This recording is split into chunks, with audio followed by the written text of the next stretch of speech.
और मैं हूं आपके साथ नेहा खान।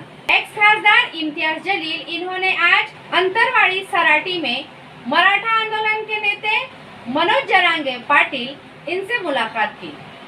मी जरांगे पाटील साहेबांना दोनदा हॉस्पिटलमध्ये जाऊन भेटलो होतो। इथेही जेव्हा त्यांचं आंदोलन सुरू झालं होतं इथेही आलो होतो आणि त्यावेळी मी एक गोष्ट सांगितली होती की आपण जेव्हा हे घोषणा देतो एक मराठा लाख मराठा, तर त्यावेळी मी सांगितलं होतं की एक मराठ्यांनी पूर्ण महाराष्ट्रामध्ये कशा गाजवलेलं आहे, सगळे लाख मराठा रस्त्यावर आले तर काय हो, तर ते सत्य झालेलं आहे। आणि मी जरांगे पाटील साहेबांचा सुरुवातीपासून फॅन आहे या कारणाने की एक छोटासा गावाचा एक सामान्य माणूस आपल्या समाजाच्या हितासाठी जेव्हा त्याची प्रामाणिकता लोकांना कळतं तर सगळं समाज त्याचा मागे कशा येतो त्याचा एक ज्वलंत उदाहरण म्हणजे जरांगे पाटील साहेब आहे। आणि ते आपल्या भूमिकेवर ठाम आहे की कधीही त्यांनी आपली भूमिका बदललेली नाही आहे, ते आपल्या समाजासाठी लढत आहे। आज चांगली गोष्ट हे आहे की त्यांनी आम्हाला जेव्हा हे कळलं की सगळं आता निवडणूक जवळ आलेली आहे आणि जरांगे पाटील साहेबांचे आम्ही हे ऐकलं होतं की तेही निवडणूक लढणार आहे, त्यांचं म्हणजे त्यांच्या वतीने काही लोक निवडणूक लढणार आहे, तर त्या अनुषंगाने आणि आज जे समाजामध्ये जे चाललेलं आहे त्याच्या बाबतीत चर्चा करण्यासाठी आम्ही आलो होतो। चाय पीने के ऊपर, चाय के ऊपर चर्चा करने के लिए चाय भी पिए, यहाँ पे बातचीत भी की है उसमें। अब आगे देखेंगे जो भी होगा। येत्या विधानसभेत जरांगे पाटील आणि तुम्ही एकत्र आम्हाला दिसणार आहात का? देखिए, जैसा अभी जरांगे साहब ने आपको बताया है कि कुछ दिनों के अंदर कुछ ना कुछ तो जो भी फैसला लेंगे, मैं अकेला अपने तौर के ऊपर मेरी पार्टी का फैसला नहीं कर सकता हूं।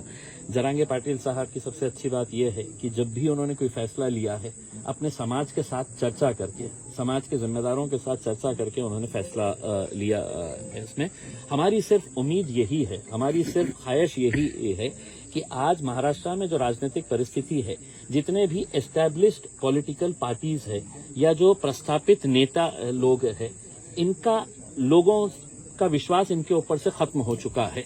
तो जब तक आप नए चेहरे नहीं लेके आएंगे, लोगों का विश्वास जो है नए चेहरों के ऊपर होगा और लोगों को लगेगा कि नहीं भाई यही लोग बार बार चुनकर आ रहे हैं करके।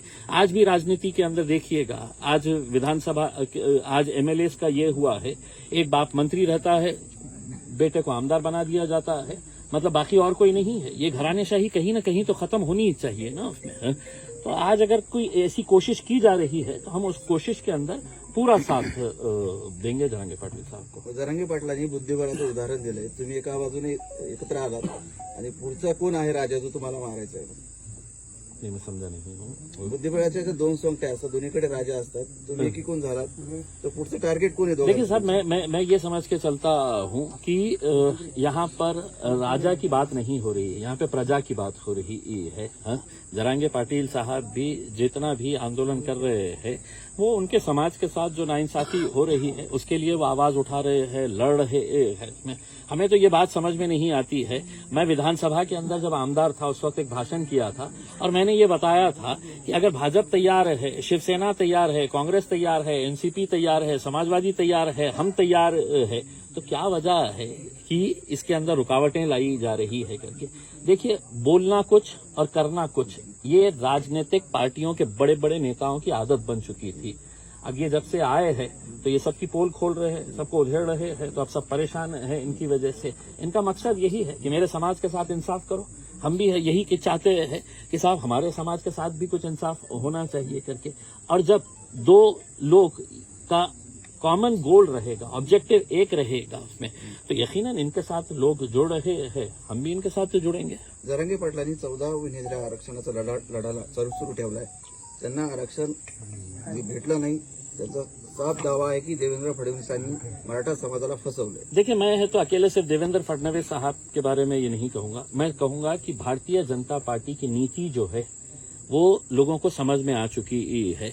कॉन्स्टिट्यूशनल अमेंडमेंट अगर करने का है, केंद्र सरकार के पास जाने का है, मैं तो आपको यहां तक ये कहता हूं कि उस वक्त नरेंद्र मोदी साहब ने यहाँ के एक बड़े नेता को बुलाकर ये कहा था कि ये आंदोलन मराठा समाज का किसी भी हालत के अंदर दिल्ली तक नहीं पहुंचना चाहिए करके, यहीं का यहीं इसको रखना चाहिए करके।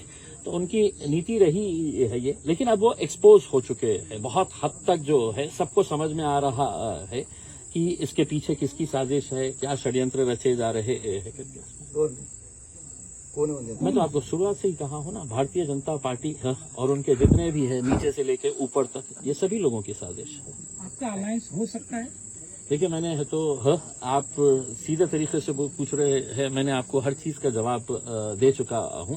अलायंस का मतलब क्या होता है, जब आप एक कॉमन गोल को हासिल करना चाहते हैं, और वो कॉमन गोल क्या है करके समाज के अंदर अगर हमको परिवर्तन लेके आने का है। आज जो जाति धर्म के नाम के ऊपर जो घटिया राजनीति यहाँ पर देखने को मिल रही है, मुझे खुशी इस बात की है, मैंने जरांगे पाटिल साहब के तमाम ऐसे भाषण सुना हूँ, कहीं पर भी वो ये नहीं कहते हैं कि साहब ये समाज ने वो समाज के खिलाफ बोलना चाहिए, ये धर्म ने दूसरे धर्म के बारे में कुछ बात करना चाहिए।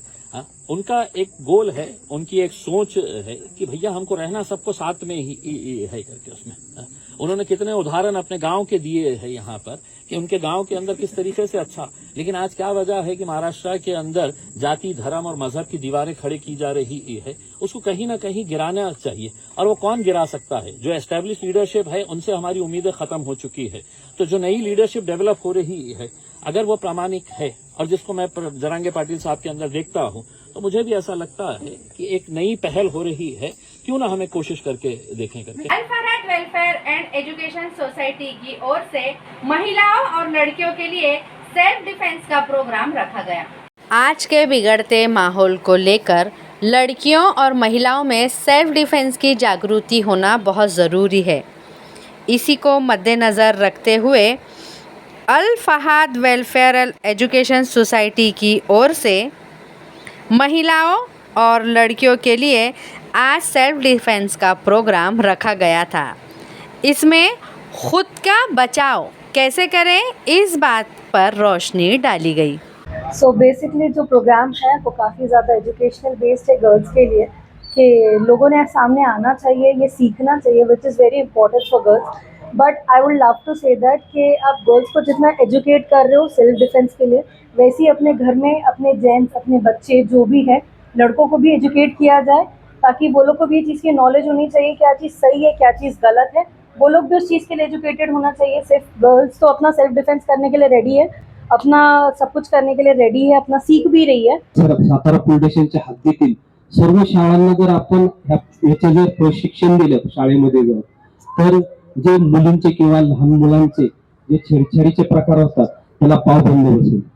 तसेच जे आपल्याला सेल्फ डिफेन्स साठी जे काही त्यांनी टेक्निक सांगितलेले, हे टेक्निक जर त्यांनी प्रत्येक शाळेमध्ये आमच्या बरोबर येऊन, ज्यावेळेस आम्ही आमच्या पोलीस स्टेशन मार्फत शाळांमध्ये जातो, लेक्चर घेतो, महिलांच्या लहान मुलांच्या सुरक्षेबाबत सांगतो, त्यावेळेस जर ते सर दोन्ही सर आले आणि त्यांनी जर सेल्फ डिफेन्सचे जर त्या मुलांना जर मार्गदर्शन केलं, तर त्याचा नक्कीच फायदा त्या मुलांना तसेच जे इतर शिक्षक वगैरे आहेत त्यांना होऊ शकेल। त्याचबरोबर